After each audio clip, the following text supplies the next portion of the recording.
सत श्री अकाल, नमस्कार। डेली पोस्ट पंजाब हरियाणा हिमाचल देख रहे हो तुसी ते मैं विशाखा शर्मा। साडे इस खास प्रोग्राम डेली संजीवनी दे विच तुहाडा बहुत-बहुत स्वागत करदी हां। इस शो दे राहीं साडी कोशिश हुंदी है कि तुहानू हर एक बीमारी तो जाणू करवाया जावे जो इस समय कई लोकां दे लई परेशानी दा कारण बणीआं होईआं ने अते नाल ही तुहानू इह वी दस्सांगे कि तुसी इन्हां बीमारियां तो किवें बचाव कर सकदे हो। सो शो विच अगे वधांगे ते अज असीं तुहानू एक अजिही बीमारी बारे दस्सांगे जिस दे मामले मॉनसून दे विच बहुत ज़्यादा वध जांदे ने। असीं गल कर रहे हां कंजक्टिवाइटिस दी, जिसनूं अखां दा फ्लू भी कहा जांदा है। ਇਹ क्यों ਹੁੰਦਾ है ते इस दे होण दे लक्षण की ने, इस बारे भी जाणांगे। साडे नाल शो दे विच माहिर डॉक्टर भी जुड़नगे जिन्हां तों असीं ये जानकारी लवांगे कि इस अखां दी लाग तो तुसीं किवें बच सकदे हो। सब तो पहले इस संबंधी साडी एक खास रिपोर्ट ते नज़र मारदे हां। मॉनसून आउण ते कई बीमारियां भी दस्तक दिंदियां ने क्योंकि बरसात तो बाद हवा विच कई तरह के कीटाणु मिल जांदे ने जो बैक्टीरिया हवा विच मिल के साडे शरीर तक पहुंच जांदे ने ते फिर कई तरह दीयां इन्फैक्शनस ते बीमारियां दा जन्म हुंदा है। अज असीं अजिही ही एक बीमारी दी गल करांगे जिस दा नाम कंजक्टिवाइटिस है, जिसनूं अखां दा फ्लू या फिर पिंक आई भी कहा जांदा है। ये बीमारी ज्यादातर मॉनसून विच हुंदी है। मॉनसून आउंदियां ही इस दे मामले भी वधने शुरू हो जाते हैं। इस नाल दरअसल अखां दे चिट्टे हिस्से विच सोज हो जाती है। कंजक्टिवाइटिस दे वातावरण दे विच बैक्टीरिया या वायरल हुंदे ने। की है कंजक्टिवाइटिस ते इस दे की लक्षण ने? कंजक्टिवाइटिस असल विच एक लाग है। बैक्टीरिया ते वायरल कंजक्टिवाइटिस दो तरह दीयां लागां हुंदियां। ये बीमारी बैक्टीरिया या वायरस कारण हुंदी है। अखां दा लाल होना, पानी निकलना, अखां विच खारिश अते दर्द होना इस दे आम लक्षण है। अखां दे आले दुआले डिस्चार्ज या छाले भी हो सकते ने। चमकदार रोशनी दे नाल अखां विच बेआरामी हुंदी है जिसनूं फोटोसेंसिटिविटी भी कहंदे ने। किवें फैलदी है कंजक्टिवाइटिस? कंजक्टिवाइटिस कई मामलिਆਂ ਦੇ ਵਿੱਚ ਛੂਤ ਵਾਲੀ ਬਿਮਾਰੀ ਹੋ ਸਕਦੀ ਹੈ। ਪਹਿਲਾਂ ਹੀ ਸੰਕਰਮਿਤ ਵਿਅਕਤੀ ਤੋਂ ਦੂਜੇ ਲੋਕਾਂ ਵਿੱਚ ਵੱਧ ਫੈਲਦੀ ਹੈ ਬਿਮਾਰੀ। ਕੰਜਕਟਿਵਾइटिस ਦੇ ਨਾਲ ਪੀੜਤ ਲੋਕ ਵਾਰ-ਵਾਰ ਆਪਣੀਆਂ ਅੱਖਾਂ ਨੂੰ ਛੂ ਲੈਂਦੇ ਨੇ। ਚੰਗੀ ਤਰ੍ਹਾਂ ਹੱਥ ਸਾਫ਼ ਨਾ ਕਰਨ ਤੇ ਦੂਜੇ ਲੋਕਾਂ ਤੱਕ ਇਹ ਬਿਮਾਰੀ ਫੈਲਦੀ ਹੈ। ਮੌਨਸੂਨ ਦੇ ਮੌਸਮ ਦੌਰਾਨ ਵਾਇਰਲ ਕੰਜਕਟਿਵਾइटिस ਵਧੇਰੇ ਆਮ ਹੁੰਦਾ ਹੈ। ਇਸ ਤੋਂ ਇਲਾਵਾ ਜਦੋਂ ਲੋਕ ਵੱਡੀ ਗਿਣਤੀ ਵਿੱਚ ਇਕੱਠੇ ਹੁੰਦੇ ਨੇ ਜਿਵੇਂ ਕਿ ਧਾਰਮਿਕ ਤਿਉਹਾਰ ਜਾਂ ਕੁੰਭ ਮੇਲੇ ਵਰਗੇ ਸਮਾਗਮਾਂ ਦੌਰਾਨ ਕੰਜਕਟਿਵਾइटिस ਦੀ ਸੰਭਾਵਨਾ ਵੀ ਵੱਧ ਜਾਂਦੀ ਹੈ। ਜੇਕਰ ਕਿਸੇ ਵਿਅਕਤੀ ਨੂੰ ਕੰਜਕਟਿਵਾइटिस ਦੀ ਬਿਮਾਰੀ ਹੈ ਤਾਂ ਤੁਸੀਂ ਉਸ ਤੋਂ ਬਚਾਅ ਕਿਵੇਂ ਕਰ ਸਕਦੇ ਹੋ, ਆਓ ਜਾਣਦੇ ਹਾਂ। ਕੰਜਕਟਿਵਾइटिस ਤੋਂ ਕਿਵੇਂ ਬਚਾਅ ਕਰੀਏ? ਕੰਜਕਟਿਵਾइटिस ਦੇ ਨਾਲ ਪੀੜਤ ਵਿਅਕਤੀ ਦੀ ਅੱਖਾਂ ਵਿੱਚ ਨਾ ਦੇਖੋ। संक्रमित व्यक्ति दे रुमाल, तौलिए, दरवाजे दे हैंडल, मोबाइल फोन या उस व्यक्ति दी किसी भी चीज नूं छूहण तो बचो। कंजक्टिवाइटिस दे नाल पीड़ित व्यक्ति दे संपर्क विच ना आओ। जेकर किसी भी व्यक्ति नूं अपने अंदर कंजक्टिवाइटिस दे लक्षण दिखाई दिंदे ने तां उस नूं तुरंत अखां दे डॉक्टर कोल जाना चाहीदा है। इस दे आम लक्षणां विच अखां दा लाल होना, खुजली, हंझू वर्गे लक्षण शामिल ने। अखां दे आले दुआले डिस्चार्ज या फिर छाले भी हो सकते ने। ਇਹ ਬਿਮਾਰੀ ਲਾਗ ਦੀ ਬਿਮਾਰੀ ਹੈ ਜਿਸ ਤੋਂ ਬਚਣ ਦੇ ਲਈ ਤੁਹਾਨੂੰ ਖਾਸ ਧਿਆਨ ਰੱਖਣਾ ਹੋਵੇਗਾ ਅਤੇ ਹਵਾ ਵਿੱਚ ਮੌਜੂਦ ਬੈਕਟੀਰੀਆ ਅਤੇ ਵਾਇਰਲ ਇਸ ਬਿਮਾਰੀ ਨੂੰ ਜਨਮ ਦਿੰਦੇ ਨੇ। ਸੋ ਸਾਡੇ ਨਾਲ ਇਸ ਖਾਸ ਸ਼ੋਅ ਦੇ ਵਿੱਚ ਮਾਹਿਰ ਡਾਕਟਰ ਵੀ ਜੁੜਨਗੇ ਤੇ ਦਰਸ਼ਕਾਂ ਨੂੰ ਵੀ ਅਪੀਲ ਹੈ ਕਿ ਉਹ ਵੀ ਇਸ ਸ਼ੋਅ ਦੇ ਜ਼ਰੀਏ ਸਾਡੇ ਨਾਲ ਗੱਲਬਾਤ ਕਰ ਸਕਦੇ ਨੇ। ਟੀਵੀ ਸਕਰੀਨ ਤੇ ਤੁਹਾਨੂੰ ਨੰਬਰ ਦਿੱਤੇ ਜਾਣਗੇ ਜਿਸ ਦੇ ਉੱਤੇ ਤੁਸੀਂ ਕਾਲ ਕਰਕੇ ਡਾਕਟਰੀ ਸਲਾਹ ਵੀ ਲੈ ਸਕਦੇ ਹੋ। ਸਭ ਤੋਂ ਪਹਿਲਾਂ ਸਾਡੇ ਖਾਸ ਸ਼ੋਅ ਦੇ ਵਿੱਚ ਮਾਹਿਰ ਡਾਕਟਰ ਦੇ ਨਾਲ ਗੱਲਬਾਤ ਕਰਾਂਗੇ। ਸਾਡੇ ਨਾਲ ਜੁੜੇ ਨੇ professor Surinder Singh Pandav, Chandigarh PGI advance eye centre ਦੇ ਐਚਓਡੀ। ਸਭ ਤੋਂ ਪਹਿਲਾਂ ਤਾਂ ਡਾਕਟਰ ਸਾਹਿਬ ਤੁਹਾਡਾ ਬਹੁਤ-ਬਹੁਤ ਸਵਾਗਤ ਹੈ ਡੇਲੀ ਪੋਸਟ ਪੰਜਾਬ ਹਰਿਆਣਾ ਹਿਮਾਚਲ ਤੇ। धन्यवाद जी।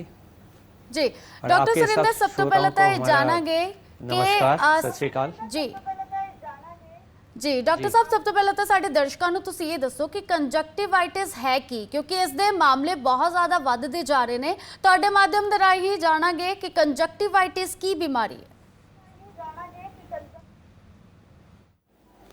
जैसे आपने अभी बताया थोड़ी देर पहले, कंजक्टिवाइटिस जो है वो एक तरह का इन्फेक्शन है और या तो ये किसी वायरस की वजह से होता है या किसी बैक्टीरिया की वजह से होता है। तो इसलिए क्योंकि ये जो वायरसेस हैं और ख़ासकर जो मौसम है, जो बरसात का मौसम है जिसमें थोड़ा गर्मी है और थोड़ा ह्यूमिडिटी ज़्यादा है, तो ये वायरसेस और बैक्टीरिया दोनों ऐसे मौसम में ज़्यादा जल्दी ग्रो कर जाते हैं, ज़्यादा जल्दी फैल जाते हैं। तो इसलिए इस मौसम में खासकर इसका जो प्रकोप है वो बढ़ जाता है। तो ये एक तरह का इन्फेक्शन है जो एक आदमी से दूसरे आदमी में फैल सकता है। और जैसे बाकी इन्फेक्शन होते हैं, ये जो है चीज़ है ये आँखों को ज़्यादा प्रभावित करता है। तो इसलिए इसमें आँख का जो झिल्ली होती है, कंजक्टाइवा जिसको कहते हैं, क्योंकि ये कंजक्टाइवा का इन्फेक्शन है तो इसलिए इसको कंजक्टाइवाइटिस बोला जाता है। जी डॉक्टर, जिस किसी ਨੂੰ ਵੀ ਇਹ ਬਿਮਾਰੀ ਹੁੰਦੀ ਹੈ ਉਸ ਦੇ ਵਿੱਚ ਲੱਛਣ ਕੀ ਪਾਏ ਜਾਂਦੇ ਨੇ? ਕਿਵੇਂ ਪਤਾ ਲੱਗੇਗਾ ਕਿ ਕੋਈ ਵੀ ਵਿਅਕਤੀ ਕੰਜਕਟਿਵਾਈਟਿਸ ਦੇ ਨਾਲ ਪੀੜਤ ਹੈ?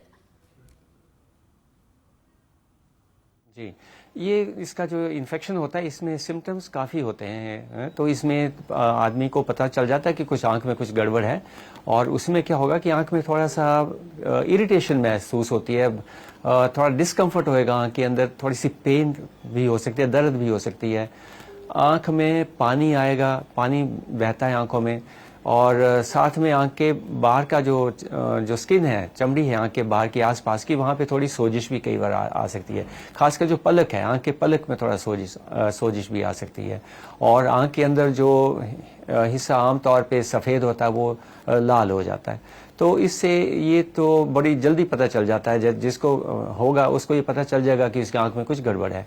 और अगर इन दिनों अगर ये सिम्टम्स हैं जैसे मैंने बताया, तो उसका मतलब है कि उनको कंजक्टिवाइटिस होने के चांसेस हैं। कभी कभी आंख के जो पानी चलता है उसके साथ वो थोड़ा सा डिस्चार्ज भी हो सकता है, जो थिक मटेरियल होता है जैसे पस की तरह होता है, कई बार वो भी हो सकता है। तो अगर ऐसी चीज़ होती है फिर वो थोड़ा सा मामला थोड़ा सा और ज़्यादा, उसका सीवियरिटी ज़्यादा है कहने का बात। जी डॉक्टर, इसनों कई मामलों ਦੇ ਵਿੱਚ ਛੂਤ ਦੀ ਬਿਮਾਰੀ ਨਾਲ ਵੀ ਦੇਖਿਆ ਗਿਆ ਹੈ, ਕਿਉਂਕਿ ਕਈਆਂ ਨੂੰ ਇੱਕ ਦੂਸਰੇ ਤੋਂ ਇਹ ਬਿਮਾਰੀ ਜਿਸ ਤਰ੍ਹਾਂ ਫੈਲਦੀ ਹੈ ਤੁਸੀਂ ਦੱਸਿਆ, ਲੇਕਿਨ ਕਿਹੜੇ ਵਰਗ ਦੇ ਵਿੱਚ ਜ਼ਿਆਦਾ ਅਸਰ ਦੇਖਣ ਨੂੰ ਮਿਲਦਾ ਹੈ? ਕਿਸ ਉਮਰ ਦੇ ਵਿੱਚ ਇਹ ਬਿਮਾਰੀ ਕਿਸ ਤਰ੍ਹਾਂ ਫੈਲਦੀ ਹੈ? ਕਿੰਨੀ ਤੇਜ਼ੀ ਦੇ ਨਾਲ ਇਹ ਫੈਲਦੀ ਹੈ ਬਿਮਾਰੀ?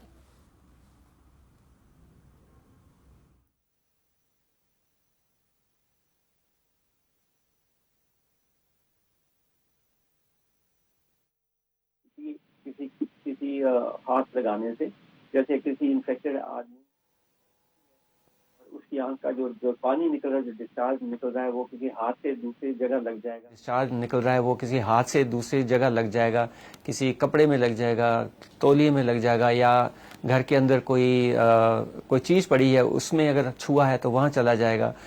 ख़ास तौर के जो दरवाजे के हैंडल्स होते हैं, क्योंकि हम दरवाज़ा खोलते हैं तो दरवाजे के हैंडल में हाथ लगाते हैं, तो जिस व्यक्ति को ये कंजक्टिवाइटिस हुआ है, अगर उसने अपना हाथ उस दरवाजे पे लगाया तो वहाँ पे वो बैक्टीरिया या वायरस वो जमा हो जाएगा। जब दूसरा व्यक्ति उसमें फिर से हाथ लगाएगा दरवाज़ा खोलने के टाइम पे, तो वहाँ से वो फिर उसकी आंख तक जा सकता है।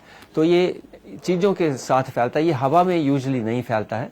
तो ऐसा है, जैसे कई बार ऐसा होता है कि अगर किसी को कंजक्टिवाइटिस हुआ है और उसको अगर आप देखने मात्र से आपको ऐसा हो जाएगा, तो ऐसा नहीं होता है, वो हवा से डायरेक्टली नहीं आता है। लेकिन हाँ, ये छूत की बीमारी है एक तरह से, और जिसको हाथ से या किसी दूसरी चीज़ों के द्वारा ये फैलती है। तो इसलिए उसका ध्यान, उन चीज़ों का ध्यान रखना ज़रूरी है। अब सवाल आपने ये भी पूछा कि कितनी जल्दी फैलता है, तो वो थोड़ा सा इसमें फ़र्क होता है। जैसे वायरसेस हैं और जो बैक्टीरिया हैं, तो जो वायरल इन्फेक्शन है वो थोड़ा जल्दी फैल जाते हैं, और उसके कौन सा ऑर्गेनिज्म है, क्या बैक्टीरिया कौन सा इन्वॉल्व है, तो उनकी कितनी जल्दी ग्रोथ होती है, तो उसमें इनमें थोड़ा फ़र्क आ सकता है। लेकिन इन दिनों क्योंकि मौसम, उसका जो एटमॉस्फेयर है वो उनके लिए, उनकी ग्रोथ के लिए कंड्यूसिव है, उसमें वो जल्दी ग्रो कर सकते हैं। तो इन दिनों खासकर ये जो बीमारी है ये जल्दी फैलती है, तो एक दूसरे से ये 1-2 दिन में उसके जो सिम्टम्स आने शुरू हो जाते हैं। जी बिल्कुल डॉक्टर, मॉनसून ਦੇ ਵਿੱਚ ਇਹ ਜਿਹੜੀ ਬਿਮਾਰੀ ਹੈ ਜ਼ਿਆਦਾ ਫੈਲਦੀ ਹੈ, ਇਸ ਤੋਂ ਇਲਾਵਾ ਕਿਸੇ ਹੋਰ ਮੌਸਮ ਦੇ ਵਿੱਚ ਵੀ ਇਸ ਬਿਮਾਰੀ ਦਾ ਪ੍ਰਭਾਵ ਦੇਖਣ ਨੂੰ ਮਿਲਦਾ ਹੈ? ये कुछ ऑर्गेनिजम्स होते हैं जो हर तरह के उसमें एटमॉस्फेयर में ग्रो करते हैं। तो जैसे इन दिनों जो बैक्टीरियल और वायरस की ज़्यादा होती है, लेकिन बाकी मौसम में भी जहाँ जहाँ भी इनको इस तरह का मौसम मिलेगा, गर्मी का खासकर और ह्यूमिडिटी वाला, तो ये जल्दी ग्रो करेंगे। जी डॉक्टर, बहुत लोग ने इस बीमारी तो प्रभावित ने, किन्ने ही मामले सामने भी आए ने, लेकिन सब तो बड़ा सवाल हुण साडे दर्शक भी जानना चाहते हैं कि जेकर ये बीमारी या लक्षण उन्हां दे विच भी नज़र आउंदे ने, तो सब तो पहला इसका बचाव किवें कीता जा सकदा है, किवें इस बीमारी तो बचिया जा सकदा है? हमारी तो बचन का वही तरीका है कि जैसे ही इसको फैलने से रोकना है प्राइमरीली, क्योंकि जैसे बीमारी एक आदमी से दूसरे आदमी में जाती है, और जैसे हमने बताया कि ये ज़्यादातर जो इन्फेक्टेड आर्टिकल्स हैं, इन्फेक्टेड कोई हाथ है, तौलिया है या डोर नॉब्स हैं, तो उनको वो उसका ध्यान रखना है। तो इसका मतलब ये है कि जिस व्यक्ति को कंजक्टिवाइटिस हुआ है वो परहेज करे, वो जो आंखों की जो सिक्रीशन, जो डिस्चार्ज आ रहा है, जो पानी आंख से निकल रहा है, उसको अगर एक हैंकी से अगर वो रख रहे हैं तो उसको फिर वो इधर उधर ना लगाएं, वो और अपने हाथ को ना छुएं उससे और इधर ना लगाएं, इसको कहीं ऐसे ना रखें। अच्छा होता है कि एक टिश्यू पेपर लें और टिश्यू पेपर से जो पानी है उसको साफ करें आंख को, और उसको अच्छे से डिस्पोज ऑफ करें, उसको कहीं इधर उधर ना फेंकें। तो एक लिफाफे में बंद करके उसको अलग से डिस्पोज ऑफ करें। तो इसको जो बीमारी को फैलने से रोकने का यही तरीका है कि उसका जो एक दूसरे के साथ, जो जिसको हुआ है उसको तो हो गया, लेकिन दूसरों के साथ उसका जो इन्फेक्टेड मटेरियल है, जो सिक्रीशंस है या पास जो भी पानी निकल रहा, वो दूसरी जगह ना लगे, डोर हैंडल्स पे ना लगे, टॉवल्स पे ना लगे, किसी टेबल पे ना लगे, बर्तन पे ना लगे, जिसको दूसरों को छूने की संभावना होती है। तो उसी तरह से इसको रोका जा सकता है। जी डॉक्टर, इस बीमारी ਦਾ ਕਿ ਲਿੰਕ ਅੱਖਾਂ ਦੀ ਰੋਸ਼ਨੀ ਦੇ ਨਾਲ ਵੀ ਜੁੜਿਆ ਹੋਇਆ ਹੈ। ਕਈ ਲੋਕ ਨੇ ਜਿਨ੍ਹਾਂ ਦੀ ਅੱਖਾਂ ਦੀ ਰੋਸ਼ਨੀ ਘੱਟ ਹੁੰਦੀ ਹੈ, ਅਜਿਹੇ ਵਿਚਕਾਰ ਜੇਕਰ ਉਹਨਾਂ ਨੂੰ ਇਹ ਬਿਮਾਰੀ ਹੋ ਜਾਂਦੀ ਹੈ, ਕਿਸ ਤਰ੍ਹਾਂ ਉਹਨਾਂ ਨੂੰ ਹੈਂਡਲ ਕੀਤਾ ਜਾਂਦਾ ਹੈ, ਕਿਸ ਤਰ੍ਹਾਂ ਉਹਨਾਂ ਦਾ ਇਲਾਜ ਕੀਤਾ ਜਾਂਦਾ ਹੈ? इलाज के लिए तो इसका सबसे इम्पॉर्टेंट तो यही है कि इसको प्रिवेंशन किया जाए, और अगर इसमें किसी के कंजक्टिवाइटिस हो भी गया है तो आम तौर पे ये अपने आप ठीक हो जाता है। जो वायरल है वो सेल्फ लिमिटिंग होता है, वो कुछ दिन बाद वो धीरे धीरे अपने आप ठीक हो जाएगा। हाँ, अगर बैक्टीरियल है तो थोड़ा सा उसके लिए एंटीबायोटिक और किसी और ज़्यादा ट्रीटमेंट की ज़रूरत पड़ सकती है, लेकिन ज़्यादातर ये वायरल होता है और उसके लिए आपको किसी एंटीबायोटिक्स वगैरह की ज़रूरत नहीं होती। इसमें है कि आँख को साफ रखना बहुत ज़रूरी है, तो उसके लिए ये रेकमेंड किया जाता है कि कोई आम जो आई ड्रॉप्स हैं, जो लुब्रिकेंट आई ड्रॉप्स हैं, वो आप यूज़ कर सकते हैं, लेकिन वो एक डॉक्टर की सलाह से ही होना चाहिए। तो उसमें अगर तो सिम्टम्स माइल्ड है, थोड़ा रेडनेस है, हल्की सी पानी है, फिर तो घर पे ही परहेज़ करें। लेकिन अगर आपको ज़्यादा सिम्टम्स हो रहे हैं, जैसे आपने बताया कि थोड़ा नज़र में कुछ प्रॉब्लम आ रही है, तो फिर जी डॉक्टर साहब, साडे नाल कुछ कॉलर्स भी जुड़े ने डॉक्टरी सलाह लैण दे लई, उन्हां दे नाल भी गलबात कर लैने आ। जी की नाम है तुहाडा, कित्थों गल कर रहे हो तुसी? मैं इस बैंस बोलदा रोपड़ तो। जी की सवाल है तुहाडा, किस चीज तो तुसी पीड़ित हो, केड़ी इस बीमारी दे नाल की प्रभाव पे? डॉक्टर साहब नाल ये गल करनी चाहते कि ये बीमारी सिर्फ इसे मौसम विच हुंदी है या बाकी दूसरे मौसम विच भी हुंदी है? आज इस मौसम में ज़्यादा हो सकती है, वैसे कंजक्टिवाइटिस बाकी जगह भी हो सकता है कंजक्टिवाइटिस, लेकिन इस मौसम में ये ज़्यादा होता है, खासकर वायरल। ਇਹਦੇ ਲਈ ਡਾਕਟਰ ਸਾਹਿਬ ਕੀ ਬਚਾਓ ਇੱਕ ਆਮ ਵਿਅਕਤੀ ਜਿਹੜਾ ਹੈ ਕਿ ਜਿਸ ਨੂੰ ਮਤਲਬ ਦੂਸਰੇ ਤੋਂ, ਕਿਉਂਕਿ ਜਦੋਂ ਇਹ ਹੋ ਜਾਂਦੀ ਹੈ ਬੜੀ ਅੱਖਾਂ ਦੇ ਵਿੱਚ ਪੀੜਾ ਹੁੰਦੀ ਹੈ, ਤਾਂ ਇਸ ਤੋਂ ਬਚਾਅ ਦੇ ਲਈ ਕਿਆ ਪ੍ਰੀਕਾਸ਼ਨ ਰੱਖਣਾ ਚਾਹੀਦਾ ਇੱਕ ਆਮ ਵਿਅਕਤੀ ਨੂੰ? बचाव की प्रिकॉशन यही है कि जिसको ये हुआ है, एक तो उसको ध्यान रखना है कि वो इसको इधर उधर स्प्रेड ना करे। वो अपनी जो आंखों से जो भी डिस्चार्ज है या पानी निकलता है उसको टिश्यू पेपर में अगर उसको उससे साफ करते हैं तो उसको अच्छे से डिस्पोज ऑफ करें, इधर उधर ना फेंकें, ताकि वो लोगों में ना फैले।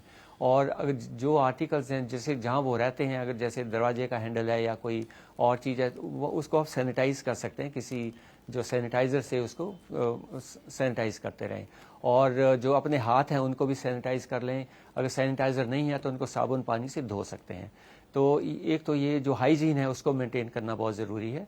और बाकी के लोग हैं जिनको इन्फेक्शन नहीं हुआ है, जब उन लोगों से डील करते हैं जिनके साथ जिनको कंजक्टिवाइटिस है या कोई वायरल इन्फेक्शन है, तो वो थोड़ा सा दूरी बना के रखें, उनसे हाथ वगैरह ना मिलाएं, क्योंकि हाथ मिलाने से जाएगा। तो उस तरह का ध्यान रखें। अगर हाथ बाई चांस हाथ मिला भी लेते हैं तो वो इधर उधर लगाने से पहले अपना हाथ सैनिटाइज कर लें या उसको जी डॉक्टर एक और कॉलर साडे नाल जुड़े ने, उन्हां दी भी गलबात सुन लैने आ। जी कित्थों गल कर रहे हो तुसी? जीरकपुर तो जगदेव सिंह जी। जी की कहना चाहते हो? मैं ये कहना चाहती जी, ये बीमारी जी बच्चों च भी होंगी जी, डॉक्टर साहब की राय लेनी थी। जी ਡਾਕਟਰ ਸਾਹਿਬ ਬੱਚਿਆਂ हाँ ਦੇ जी, ये ਵਿੱਚ ਵੀ किसी को भी ਬਿਮਾਰੀ हो सकती ਫੈਲਦੀ है ਹੈ? क्योंकि ये इन्फेक्शन है। हाँ जी, ये किसी को भी हो सकती है। जहाँ भी अगर किसी को बीमारी हुई है और अगर वो किसी दूसरे के कांटेक्ट में आ रहे हैं, चाहे बच्चे हों बड़े हों, तो किसी को भी हो सकती है। और खासकर जो बच्चे हैं वो एक दूसरे के साथ खेलते हैं, अगर वो ग्रुप में खेलते हैं और ग्रुप में किसी एक को है तो वहाँ से फैलने के ज़्यादा चांसेस होते हैं। और बच्चों को थोड़ा सा प्रिकॉशंस के बारे में पता भी नहीं होता, तो वो इसलिए वहाँ पे थोड़ा रिस्क ज़्यादा है। ਨਾਲ ਵੀ ਗੱਲਬਾਤ ਕਰ ਲੈਂਦੇ ਆ। ਕੀ ਨਾਮ ਹੈ ਤੁਹਾਡਾ, ਕਿੱਥੋਂ ਗੱਲ ਕਰ ਰਹੇ ਹੋ ਤੁਸੀਂ?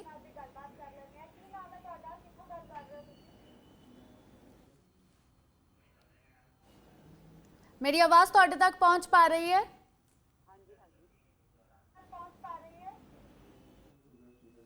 ਤਾਂ ਮੁੜ ਤੋਂ ਜੁੜਨ ਦੀ ਕੋਸ਼ਿਸ਼ ਕਰਾਂਗੇ ਸਾਡੇ ਕਾਲਰਸ ਦੇ ਨਾਲ। ਤਾਂ ਬਿਲਕੁਲ ਡਾਕਟਰ, ਸਾਡੇ ਦਰਸ਼ਕ ਵੀ ਇਹ ਜਾਣਨਾ ਚਾਹੁੰਦੇ ਨੇ ਕਿਉਂਕਿ ਕਈ ਲੋਕ ਇਸ ਬਿਮਾਰੀ ਤੋਂ ਪੀੜਤ ਨੇ, ਜਿਨ੍ਹਾਂ ਨੂੰ ਪਤਾ ਹੈ ਕਿ ਅੱਖਾਂ ਦੇ ਫਲੂ ਹੋਣ ਦੇ ਨਾਲ ਕੀ ਕੁਝ ਜਿਹੜੀਆਂ ਉਹਨਾਂ ਨੂੰ ਮੁਸ਼ਕਿਲਾਂ ਦਾ ਸਾਹਮਣਾ ਕਰਨਾ ਪੈਂਦਾ। ਮੇਰਾ ਵੀ ਇੱਕ ਸਵਾਲ ਹੈ ਦਰਸ਼ਕਾਂ ਦੇ ਮਾਧਿਅਮ ਤੋਂ ਕਿ ਦਰਸ਼ਕ ਵੀ ਇਹ ਜਾਣਨਾ ਚਾਹੁੰਦੇ ਕਿ ਜਦੋਂ ਅੱਖਾਂ ਦਾ ਫਲੂ ਕਿਸੇ ਨੂੰ ਹੋ ਜਾਂਦਾ ਹੈ ਤਾਂ ਕੀ ਉਹਨਾਂ ਨੂੰ ਨਿਗਾਹ ਦਾ ਕੰਮ ਜਾਂ ਜ਼ਿਆਦਾ ਨਿਗਾਹ ਦਾ ਕੰਮ ਕਰਨਾ ਚਾਹੀਦਾ ਹੈ ਜਾਂ ਪਰਹੇਜ਼ ਕਰਨਾ ਚਾਹੀਦਾ ਹੈ? जी देखिए, जैसे आंखों का जब फ्लू होता है तो थोड़ा सा डिस्कम्फर्ट होता है, उसमें ग्रिटीनेस होएगी, रेडनेस होएगी और आप कंफर्टेबल फील नहीं करेंगे। तो उस सिचुएशन में आप जो बहुत इंटेंसिव काम है जिसमें आपको नज़र की पढ़ने लिखाई की ज़रूरत होती है तो उसमें अवॉइड करें तो ज़्यादा अच्छा होता है, क्योंकि उससे आपको कंफर्ट मिलेगा और इसको रेजोल्यूशन में जल्दी होगा। दूसरी चीज़ होती है कि अगर ये बढ़ जाता है, जैसे कभी कभी ऐसा होता है कि वैसे तो कंजंक्टिवा में ही होता ही है, लेकिन कभी कभी कॉर्निया में भी इसका असर पड़ सकता है और उसमें कुछ टाइम के लिए आपकी नज़र में भी फ़र्क पड़ सकता है। तो अगर ऐसी सिचुएशन है तो फिर इसमें जो डॉक्टरी सलाह लेनी चाहिए और उसमें फिर इलाज करना चाहिए। लेकिन अगर बिल्कुल माइल्ड है या रिजॉल्व हो रहा है तो उस टाइम पे आप थोड़ा बहुत अपना नज़र का काम कर सकते हैं। लेकिन हाँ, अगर डिस्कम्फर्ट है तो अवॉइड करें और आँखों को आराम दें, रेस्ट दें।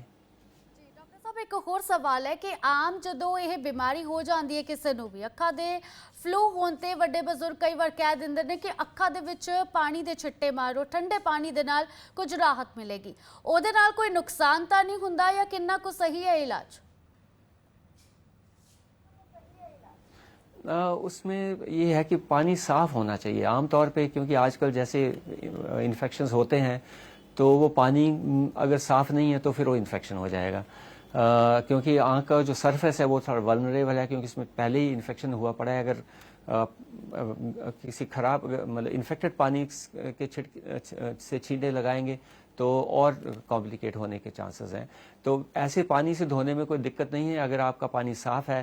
अगर बॉयल्ड वाटर है तो अगर करना ही है तो अगर पानी को पहले उबाल लें, उसको ठंडा कर लें और उसके बाद उससे आप इसको आँख को धो सकते हैं, उसमें कोई प्रॉब्लम नहीं है और उससे राहत मिलेगी। थोड़ा जो आँख के अंदर जो इन्फेक्शन है वो थोड़ा धुल भी जाएगा, उसका जो लोड है, वायरल लोड है, बैक्टीरियल लोड है, वो थोड़ी देर के लिए कम हो जाएगा।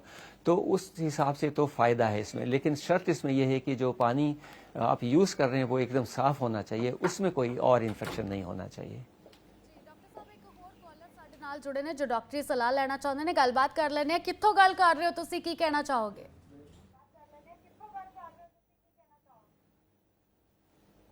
ਹੈਲੋ ਜੀ, ਮੇਰੀ ਆਵਾਜ਼ ਤੁਹਾਡੇ ਤੱਕ ਪਹੁੰਚ ਪਾ ਰਹੀ ਹੈ?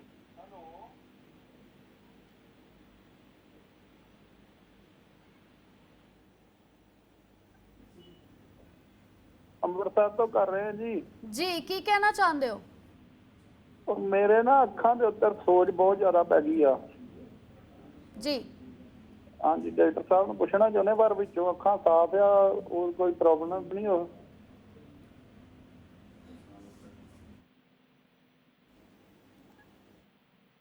ਜ਼ਿਆਦਾ ਹੋ ਗਈ ਹੈ, ਕੀ ਉਹਨਾਂ ਨੂੰ ਪਰਹੇਜ਼ ਕਰਨਾ ਚਾਹੀਦਾ ਹੈ, ਕੀ ਇਸ ਦਾ ਇਲਾਜ ਹੈ?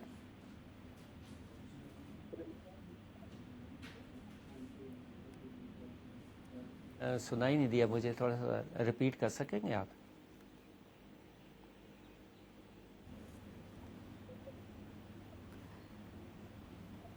ਤਾਂ ਬਿਲਕੁਲ ਜਿਸ ਤਰੀਕੇ ਦੇ ਨਾਲ ਅੱਖਾਂ ਦੇ ਫਲੂ ਤੋਂ ਪਰੇਸ਼ਾਨ ਨੇ ਡਾਕਟਰ ਸਾਹਿਬ, ਕਾਲਰਸ ਦਾ ਇਹ ਵੀ ਪੁੱਛਣਾ ਹੈ ਕਿ ਅੱਖਾਂ ਦੇ ਵਿੱਚ ਜੇਕਰ ਸੋਜ ਹੋ ਜਾਂਦੀ ਹੈ, ਫਲੂ ਤੋਂ ਇਲਾਵਾ ਜੇਕਰ ਅੱਖਾਂ ਦੇ ਵਿੱਚ ਸੋਜ ਹੁੰਦੀ ਹੈ, ਉਸ ਦੇ ਕੀ ਕਾਰਨ ਨੇ, ਉਸ ਤੋਂ ਕਿਵੇਂ ਬਚਿਆ ਜਾਵੇ? उसके तो और कारण हो सकते हैं। कई बार तो ज़्यादातर तो एलर्जीज होती हैं, जी। इन्फेक्शन कॉमन होते हैं और उसके बाद उससे भी ज़्यादा कॉमन तो एलर्जीज होती हैं। तो वो किसी चीज़ से एलर्जी है, उसकी वजह से अगर सोज आ रही है तो उसके लिए तो थोड़ा अपना आँख का चेकअप करवा के पहले तो ये डायग्नोज कर लें कि एलर्जी है, कोई और चीज़ तो नहीं है, और उसके हिसाब से फिर उसका प्रिकॉशन लेंगे, ध्यान लेंगे। और कई बार ऐसा होता है कि किसी दूसरी बीमारी की वजह से, कोई आँख की कोई दूसरी बीमारी है, इन्फेक्शन है आँख के अंदर, या सोजिश है, यूवेटाइटिस है, या कुछ उस तरह की प्रॉब्लम है जिसकी वजह से अगर आपको सोजिश आ रही है तो उसका तो फिर अलग से इलाज होगा और वो डॉक्टर की सलाह से ही होगा। जी डॉक्टर साहब, जिस तरह ਤੁਸੀਂ ਇੱਕ ਗੱਲ ਕਹੀ ਕਿ ਹਰ ਵਰਗ ਦੇ ਉਮਰ ਦੇ ਬੱਚਿਆਂ ਦੇ ਵਿੱਚ ਵੀ ਜਿਹੜੀ ਬਿਮਾਰੀ ਫੈਲ ਜਾਂਦੀ ਹੈ, ਲੇਕਿਨ ਬੱਚੇ ਛੋਟੇ ਨੇ, ਅੱਖ ਦੇ ਵਿੱਚ ਖੁਜਲੀ ਹੁੰਦੀ ਹੈ ਤਾਂ ਉਸ ਤਰੀਕੇ ਦੇ ਨਾਲ ਉਹ ਅੱਖਾਂ ਨੂੰ ਬਾਰ-ਬਾਰ ਹੱਥ ਲਗਾਉਂਦੇ ਨੇ। ਬੱਚਿਆਂ ਨੂੰ ਇਸ ਤੋਂ ਕਿਵੇਂ ਰੋਕਿਆ ਜਾ ਸਕਦਾ ਹੈ, ਜਾਂ ਉਹਨਾਂ ਦੇ ਲਈ ਕੋਈ ਖਾਸ ਪਰਹੇਜ਼ ਕਿਸ ਤਰ੍ਹਾਂ ਮਾਪੇ ਆਪਣੇ ਬੱਚਿਆਂ ਨੂੰ ਇਹ ਕਰਨ ਤੋਂ ਰੋਕ ਸਕਦੇ ਨੇ? आई थिंक उसका तो यही है कि क्योंकि उनको ज़्यादा खुजली हो रही है तो इसका मतलब फिर क्योंकि वो छोटे बच्चे हैं वो इस चीज़ को नहीं समझेंगे। अगर समझ जाते हैं तो अच्छी बात है, अदरवाइज़ उनको कुछ दवाई वगैरह की मदद ली जा सकती है और उसके लिए तो उनको फिर आई चेकअप होना चाहिए और उसमें ऐसी दवाइयाँ अवेलेबल हैं, उसमें मिल जाती हैं जिससे उनकी खुजली को कम किया जा सकता है। तो जब तक वो सोजिश है, अगर खुजली करेंगे तो वो सोजिश और ज़्यादा बढ़ जाएगी। तो वो एलर्जी की वजह से या इन्फेक्शन की वजह से है, दोनों ही उसकी वजह से, खुजली करने की वजह से दोनों में ही जो प्रॉब्लम है वो बढ़ सकती है। तो इसलिए बच्चों को अगर ऐसी सिचुएशन है तो भी गलबात कर लेने आ। जी की नाम है ਤੁਹਾਡਾ, ਕਿੱਥੋਂ ਗੱਲ ਕਰ ਰਹੇ ਹੋ?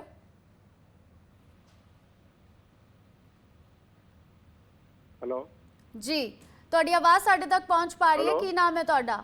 ਹਰਚਰਨ ਸਿੰਘ ਗਾਂਧੀ, ਮੋਹਾਲੀ ਤੋਂ ਬੋਲ ਰਹੇ ਜੀ। ਜੀ, ਕੀ ਸਵਾਲ ਹੈ ਤੁਹਾਡਾ? ਕੀ ਤੁਸੀਂ ਸਲਾਹ ਲੈਣਾ ਚਾਹੁੰਦੇ ਹੋ ਡਾਕਟਰ ਸਾਹਿਬ ਤੋਂ? ਮੈਮ ਸਵਾਲ ਇਹ ਹੈਗੀ ਹੈ ਕਿ ਕੰਜਕਟਿਵਾਈਟਿਸ ਹੈ ਜਿਹੜਾ ਉਹ ਕਿਸ ਤਰ੍ਹਾਂ ਡਿਫਰੈਂਸ਼ੀਏਟ ਹੋ ਸਕਦਾ ਦੂਸਰੀ ਤਰ੍ਹਾਂ ਦੀ ਇਨਫੈਕਸ਼ਨ ਤੋਂ, ਕਿ ਇਨਫੈਕਸ਼ਨ ਵਿੱਚ ਕੰਜਕਟਿਵਾਈਟਿਸ ਹੈ ਜਾਂ ਕੋਈ ਹੋਰ? ਪਹਿਲੀ ਗੱਲ। ਦੂਸਰਾ ਇਹ ਕਿ ਸੁਣਨ ਵਿੱਚ ਇਹ ਆ ਰਿਹਾ ਹੈ ਕਿ ਇਹਦੇ ਨਾਲ ਬਲਾਈਂਡਨੈਸ ਵੀ ਹੋ ਜਾਂਦੀ ਹੈ, ਕਿ ਇਹ ਇਫੈਕਟ ਹੈ। ਤੀਸਰੀ ਗੱਲ ਕਿ ਆਯੁਰਵੈਦਿਕ ਇਹਦੇ 'ਚ ਕੋਈ ਟ੍ਰੀਟਮੈਂਟ ਹੈਗੀ ਹੈ ਕਿ ਸਿਰਫ ਇਹਦੇ 'ਚ ਐਲੋਪੈਥਿਕ ਹੀ ਹੈ? ਠੀਕ ਹੈ ਡਾਕਟਰ ਸਾਹਿਬ, ਇਹਨਾਂ ਦਾ ਸਵਾਲ ਹੈ ਕਿ ਕੰਜਕਟਿਵਾਈਟਿਸ ਇਸ ਨੂੰ ਕਿਵੇਂ ਆਪਾਂ ਪਹਿਚਾਨ ਸਕਦੇ ਹਾਂ? ਕੋਈ ਹੋਰ ਇਨਫੈਕਸ਼ਨ ਹੈ ਜਾਂ ਫਿਰ ਕੰਜਕਟਿਵਾਈਟਿਸ ਹੈ? ਇਸ ਦਾ ਕੀ ਇਲਾਜ ਹੈ? ਬਲਾਈਂਡਨੈਸ ਦੀ ਕਾਲਰ ਨੇ ਗੱਲ ਕੀਤੀ ਹੈ, ਇਸ ਦੇ ਬਾਰੇ ਕੀ ਕਹਿਣਾ है? देखिए, इसमें कंजक्टिवाइटिस है या कुछ और प्रॉब्लम है ये तो मुआयना करके ही पता चलता है। लेकिन आम तौर पे जैसे अगर थोड़ी सी इरिटेशन है, हल्का सा रेडनेस है, वो थोड़ी पानी है और आई साइट बिल्कुल ठीक है, उसमें कोई फ़र्क नहीं है, तो ये कंजक्टिवाइटिस ही होता है ज़्यादातर। लेकिन अगर ये सिम्टम ज़्यादा हो जाते हैं, अगर आपको लगता है कि नज़र में कमी आ रही है, आँख बहुत ही ज़्यादा लाल हो रही है, तो एक डॉक्टरी सलाह लेनी चाहिए। क्योंकि ये भी सही है कि ये कंजक्टिवाइटिस भी अलग तरह का होता है, जो वायरल है, बैक्टीरियल है। अगर बैक्टीरियल कंजक्टिवाइटिस है या वायरल है, अगर वो कॉर्निया में आ जाता है, जो आंख की जिसको हम पुतली कहते हैं, अगर वहाँ पे आ जाता है तो इसमें नज़र कम हो सकती है और अगर इसको इग्नोर करेंगे तो जो विजन लॉस ज़्यादा डिसेबिलिटी हो सकती है, विजन की या ब्लाइंडनेस की तरफ हम जा सकते हैं। तो वो बात भी सही है। तो इसके लिए अगर आपको नज़र में थोड़ी सी भी परेशानी होती है, जिनको कंजक्टिवाइटिस है, तो उनको एकदम से दिखाना चाहिए, डॉक्टरी सलाह लेनी चाहिए और वो फिर आपको सलाह दे के। जी डॉक्टर साहब, जल्दी साडे होर कॉलर्स नाल भी गलबात कर लैने आ, समा भी बहुत घट है। एक और कॉलर साडे नाल जुड़े ने, की नाम है तुहाडा, की कहना चाहोगे? जी फिरोजपुर तो गल करदा जी। जी हेलो जी, की सलाह लेना चाह रहे हो तुसी? डॉक्टर गलबात सुन रहे ने डॉक्टर साहब साडी। हाँ जी मैडम जी, साडे जवान दे मुंडे 8-9 सोज हो गई सी अखां दे आले दुआले, सुत्ता पिया सी ते सुत्ता होवे उठिया ते यकदम ही जेड़ा अख दे विच कालापन हुंदा ना, कालापन हुंदा विच, उहदे ते भी चिट्टा चिट्टा मास सारा चढ़ गया सी ते अद्धे घंटे दे विच अख सोच के पूरी तरह जिसमें बंद होने तक हो गया थी, इतनी सोच हो गई थी।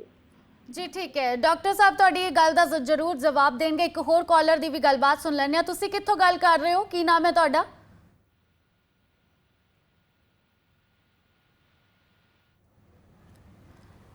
तो डॉक्टर साहब, साडे एक कॉलर का सवाल है कि उन्होंने बच्चे दियां अखां दे विच कालापन देखा गया है, तो उसका की कारण है? क्योंकि छोटा बच्चा है, की कारण है इसदे?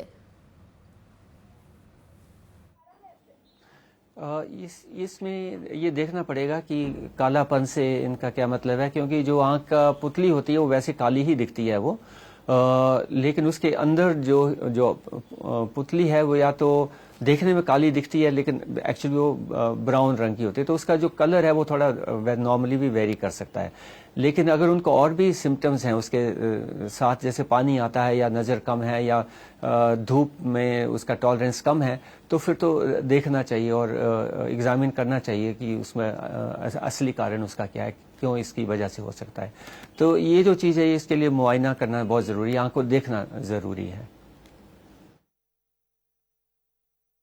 समा इजाजत नहीं दे रहा, पर तुहाडा बहुत बहुत शुक्रिया, तुसी अपना कीमती समा कढ़िया साडे इस खास शो दे लई, साडे दर्शकां नूं डॉक्टरी सलाह दित्ती है। बहुत बहुत धन्नवाद तुहाडा साडे नाल जुड़न दे लई। ਤਾਂ ਅੱਖਾਂ ਦੇ ਫਲੂ ਤੋਂ ਕਿਵੇਂ ਅਸੀਂ ਬਚਾ ਕਰ ਸਕਦੇ ਹਾਂ, ਤੁਸੀਂ ਇਸ ਨੂੰ ਕਿਵੇਂ ਰੋਕ ਸਕਦੇ ਹੋ, ਤੇ ਛੋਟੇ ਬੱਚਿਆਂ ਨੂੰ ਜੇਕਰ ਬਿਮਾਰੀ ਫੈਲ ਜਾਂਦੀ ਹੈ ਉਹਨਾਂ ਦਾ ਕਿਵੇਂ ਖਿਆਲ ਰੱਖਿਆ ਜਾਵੇ। ਡਾਕਟਰ ਸਾਡੇ ਨਾਲ ਜੁੜੇ ਸਨ ਤਾਂ ਉਹਨਾਂ ਦੇ ਵੱਲੋਂ ਸਾਰੀ ਗੱਲਬਾਤ ਕੀਤੀ ਗਈ ਹੈ।